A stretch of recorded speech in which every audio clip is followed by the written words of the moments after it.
we talked about mobilising our squat pattern. Now we're going to stabilise our squat pattern. We mentioned in our overhead squat screen that we look for trunk stability as one of the main issues when we have people being pulled forward in their overhead squat. So a lot of the stability-based exercise we're going to teach you in this little part of the program is all about maintaining that midline stability while your limbs are moving. So when you're in that squat pattern, you can stabilize and be able to move your legs or move your arms to be in an overhead squat, maybe a loaded carry, maybe a weighted lunge, but we're going to be working split stance and symmetrical stance as well. So the first one we have is a really simple drill we can do with a band and an anchor point, which is the quad rock with reactive neuromuscular training.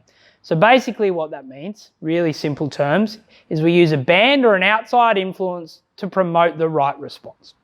So we're going to be on all fours, stepping through a band here. We're going to place that band over the crease of the bum. Don't do it any higher or it's going to flick over your head. So from here, we're going to walk back to a point where we feel that band pulling us forward. Now, once we have that point where we can feel it trying to pull us towards the anchor point, we're going to put our hands under our shoulders and our knees under our hips. Now, our toes can be pointed or our toes can be pulled under. See what works for you or what you struggle with most. And we're simply going to be raising our hands in a controlled manner without losing our position. You'll notice my spine's neutral. It's not rounding. It's not compensating. It's just in a position here. You can also notice that I'm talking. That means I'm under minimal stress and my breathing isn't being adjusted due to the difficulty, which is what we aim for. Once we can confidently control our breathing through the movement, that's probably had enough effect. Once we get to a point there, we can then push into that quad rock, nice and easy, pulling in with the hips, and we can sink into our squat. So that's our quad rock with our band. That's going to help us then pull into our squat, into a nice controlled position without losing that trunk stability throughout. The next we have is a chop or a lift. Now this can be done in a tall kneeling, so both knees on the floor, or we can do it in a half kneeling. Now this tests hip stability and trunk stability with shoulder dynamic movement or dynamic motor control through the shoulder. So with our chop, we're going to have our knee inside up, so the knee on the inside is up. We're going to grab that band to a point where we can feel the tension on it. Now we can use a cable if we have a cable machine at our disposal. And we're simply going to grab both hands, we're pulling to the chest and pushing away from the body.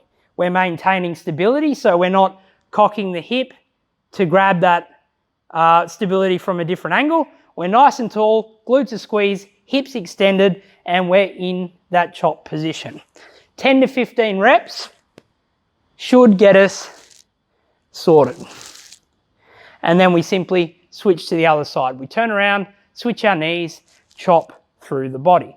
The next one is our lift, which is inherently much harder. Now you can see how these types of movements would be useful for people that are going to go overhead in their lunge position, or if we're in a tall kneeling position, overhead in a squat. So by being stable through our trunk while we're in an overhead position, that's going to improve our stability. So now the trick here is outside knee is up for our chop and we're pulling to the chest and pushing away without losing balance. So what this will try and do is pull you to the floor and you'll try and snap back in. So we're maintaining nice tall posture, driving through. If you do have some weight shift, either lower the band, so the tension that you have through the band, or control the movement through that midsection there. So that's going to be useful for maintaining trunk stability for your lunge and your squat when you're starting to go overhead. The next one we're going to work on is our crawling. Now this is a bit more of a dynamic motor control activity using our roller as a bit of feedback. So when we look at crawling, we're moving all 4 limbs at the same time whilst maintaining trunk stability. This can be quite difficult, and you'll see how adults sometimes lose this pattern even though it was a developmental pattern for when we were growing up. The trick here is to have that foam roller lengthways along the spine. The easiest version is then parallel across the spine or across the back like so, across your lumbar. We're lifting our hips up and we're moving slowly through that position. Now having the roller there is a form of R&T, or reactive neuromuscular training. So it's giving you feedback to correct your position whilst maintaining a nice stable midline. So down in the center, crawling forwards is going to be a lot easier than crawling backwards, but it's all about those little steps without letting that roller fall off the back. I find if you can get 10 to 20 meters out, probably not 20, 10 meters of controlled crawling, opposite arm and leg in that reciprocal patterning motion, that's probably going to be a good little warm-up effect for you. Now, if we're looking at trunk stability in a standing position now, we can look at our loaded carry. Here's level 1, our farmer's carry. We simply have a kettlebell and we're walking without letting our posture change and our posture shift. The other ways we can hold a kettlebell or a dumbbell to increase that difficulty, we can be in our rack position. So then we have the weight at a higher point, which is raising our center of gravity. And then we can also go into an overhead position. Now noticing here, my ear's in line with my bicep and I'm in a strong overhead position. If we can't maintain this in this position, we shouldn't be going overhead. Once we have our carry position we want, we're simply walking to and from a point wherever we need to. Carries are really good to add in your conditioning sets of your training. So like the whole philosophy of this course, you pick the bits out that challenge you and you add them into your warm-up or your workout to make sure you're maximizing the effect of your training. What we're going to go on to now is a bit of squat correction technique using that band we just used. Now, everyone's heard of the term, or some people have heard of the term, valgus collapse. It's where your knees fall in. We can fix that without actually having anyone around to help us. Using that band we have to an anchor point, we're simply going to put that band on the outside of the knee. So the reason for R&T, reactive neuromuscular training, we're pulling ourselves into the problem to allow us to correct the pattern. So when we squat, we're simply going to keep this knee out and not let it collapse in.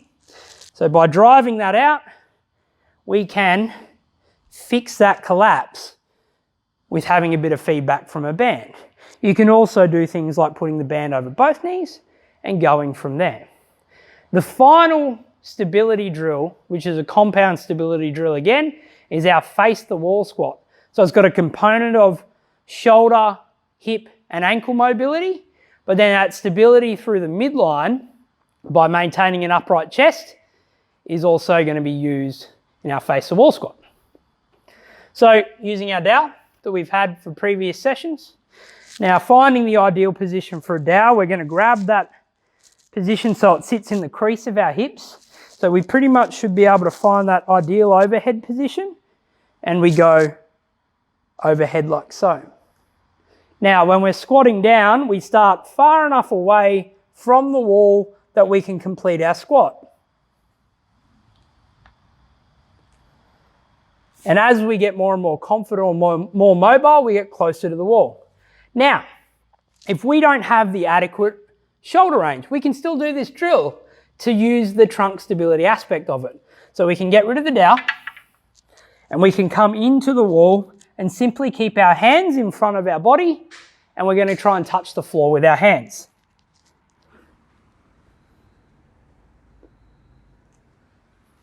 We can wriggle in closer.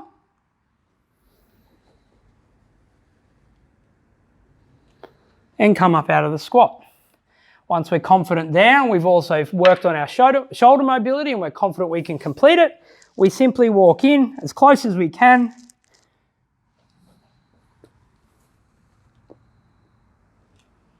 And we squat down.